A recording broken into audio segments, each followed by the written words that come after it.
So this video guide is going to demonstrate how you can switch to Battlecruisers in the late game, again in Terran versus Terran, to help break stalemates.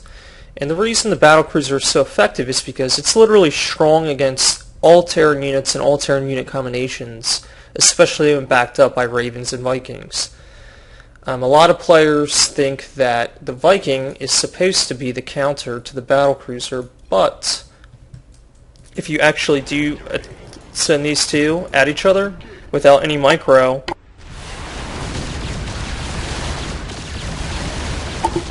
if you send these two without any micro, the two will, the Battlecruiser can actually, do pretty well here. Obviously, the person controlling the Vikings is going to try to kite your Battlecruiser, which they should, but the problem is you rarely actually see this air versus air battle. Instead, what you get is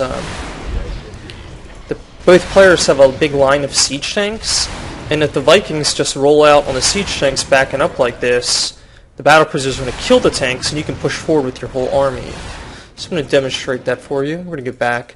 This map, by the way, is mentioned in the description. It's the HOTS for Heart of the Swarm, HOTS Unit Tester Online version 1.1. It's the only one that seems to work. And if you want a big map like this, you have to click Terrain and then Field. The default is the Arena, which is really small. Okay, so we're going to clear both sides, and the typical army in the late game stalemate will be something like 15 tanks and 10 Vikings aside. Well, if this person uses a couple Thors is common to protect the tanks from Banshees, whereas over here, if we have a similar army, instead of getting Thors, we could add on Battlecruisers. And both sides of tanks will be in siege mode. I think I built too many on this side, but that's okay. So if you come in with your Battlecruisers and Vikings, this army is just going to be vastly inferior, especially if you use your mono cannon to pick off the Vikings first rather than the Thors. Because the Thors, whether they're high impact payload or they're splash damage mode, they're not very good against Battlecruisers. They just don't deal enough damage. And of course you can use your mono on.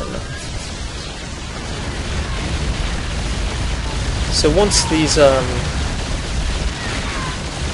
Battlecruisers start tearing up the tanks, they're going to run, but you can move in with your own siege tanks at that point. Obviously they won't be blocked by a big wall, but you can see this is a pretty effective combination. So what happens though if the Terran player sees that you have a bunch of Battlecruisers and they just add on a bunch of Vikings? Well, if the Terran's Viking numbers start getting really high, what you want to add on is, so let's clear this, if they just have a bunch of tanks and a bunch of Vikings, it's like 25, and you can just set, you have your 15 tanks, 5 Battlecruisers. What you want to try to do is, make sure this is right. Okay, what you want to do is use the Raven. So how the Raven works is, so you have a smaller army of Battlecruisers and Vikings. You don't have that too many. What you can do is use the point defense drone. Each point defense drone will absorb some Viking hits. And while you're getting this damage absorbed, you save some Raven energy and start to add on more once you have the Terran forced into an engage. And again, they can't easily move out because they'll have to abandon their tanks, which even if they do that, you can run in. So you can see 5, what was it? We'll go with 25 Vikings will lose to just 5 Vikings, 5 Battlecruisers, and 5 Ravens, if the Vikings have to defend a tank line. So you need to use point defense drone as a priority. It's much better than the turret or seeker missile. Seeker missile can work if you have a lot of Ravens, but you don't want to let your point defense drone expire. So that's pretty much it. Like I said, the goal is you're never going to really get, unless the player is awful, you're not going to be able to get this huge army of 100 supplies or however, what have you, against a standard Terran army, because they're not just going to, unless the player is really bad, they're not just going to let you sit back and mass up this huge army. They're going to push with their tanks. I mean, this is a huge amount of gas to build 10 Ravens and 12 cruisers and 10 Vikings. 6,000 gas, it's a much more expensive army. It also is going to take a long time to get these units out of the starport. So instead, all you have to do, like I said, is hide a couple starports and just add on like 3 battlecruisers. So again, if they have 15 tanks, you have 15 tanks, each player has 10 Vikings, and then you just slip in like 2 battlecruisers. Even if they have a couple Thors, and it's a similar cost army, each player has a couple Ravens. This is, more likely what the Terran's going to have.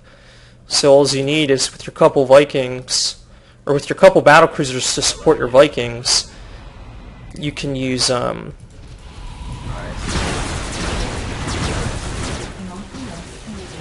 can use your units to take down theirs with ease. Even though they're similar cost armies, this army is just far superior.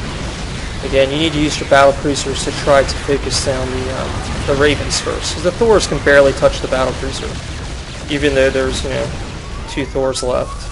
So again, just try this out. What you can do too, in order to get the gas that you need, is in the early game when it's just this tank, not the early game, the mid game. Once you've gotten out of the shenanigans of early Terran versus Terran, you can use extra gas, or you can use your extra minerals to use lots of Hellbats and Hellions, or even Marine drops, and just be annoying with your minerals to try to slow down your opponent's economy. And if you're trading units that cost minerals, and you're able to kill a tank here or there, or anything that costs gas, really, or just slow down your opponent's gas mining, you're going to get this gas edge, and that's what you need to make this happen. This battlecruisers and Ravens are very expensive. If you don't have the gas you need, you're going to be in trouble. The only other thing I want to add is that you really need to get your air upgrades if you can. Because what's going to happen is most mech players are not going to focus on their ship weapons. They're going to get their vehicle weapons, and if that's clear, they're going to get their ship armor. So if you can get some ship weapons before that, battlecruisers actually become really strong against unupgraded Vikings. So if we're going to get back to here, add on our 3 Vikings from before, and then get back to our 1 battlecruiser. If we start this, the battlecruiser has a default armor of 3. It's the highest armor unit in the game. Compare that to the Viking. The Viking does 2 attacks, so its attack is actually mitigated twice against the battlecruisers. So if you have a 3 armor advantage, it really reduces the Vikings' damage by 6, not just 3. So 14 damage in 2 attacks, which would be 28 damage, gets cut by 12 because the 6 armor is applied twice. So you saw from in the earlier video that 3 Vikings almost can kill a battlecruiser if no micro is used and no Yamata cannon is used. With the air upgrade advantage, I mean they're barely touching it in comparison. So that's just another thing to think about. Always try to get an upgrade advantage, and your SkyTerran becomes a lot stronger in TvT. But while we're here, I'll just compare this to this sort of army. If the Terran is using bio, you don't even really need to use Ravens for support. All you really need is just mass battlecruiser. So even if they have a huge army that's larger than yours, let's see here. So 100 supply versus 12 battlecruiser, and they're fully upgraded. Again, this map is mentioned in the description if you want to try it out. It's a really cool map. Let's see here. Okay, I think that's about right. Yes, Commander.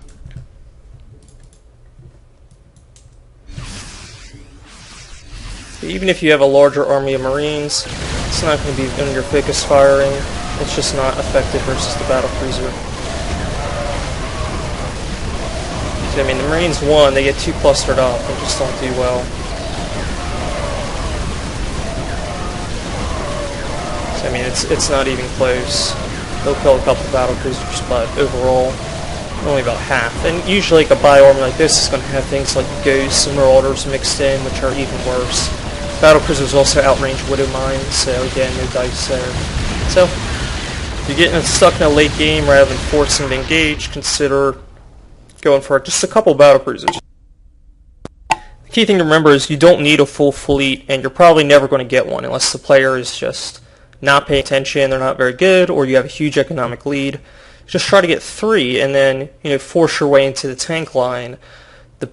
If the player is not fortified in with tanks, obviously you can use your own siege tanks to stop them. But if they are, they're not going to be able to run away from your ravens or kite your battlecruisers. They're going to have to defend their tank line. So when you force the Vikings to sit over top of the tanks to protect them, you get to use PDD, you get to use and you get to attack with your battlecruisers without worrying about Vikings cutting you all over the map, especially if you have some of your own Vikings. I guess that's the last thing, I'll just show real quick. So if you have a couple Vikings, say 4, or we'll go with 6, and then you've got 1 battlecruiser, 3 Vikings, it's pretty tough for,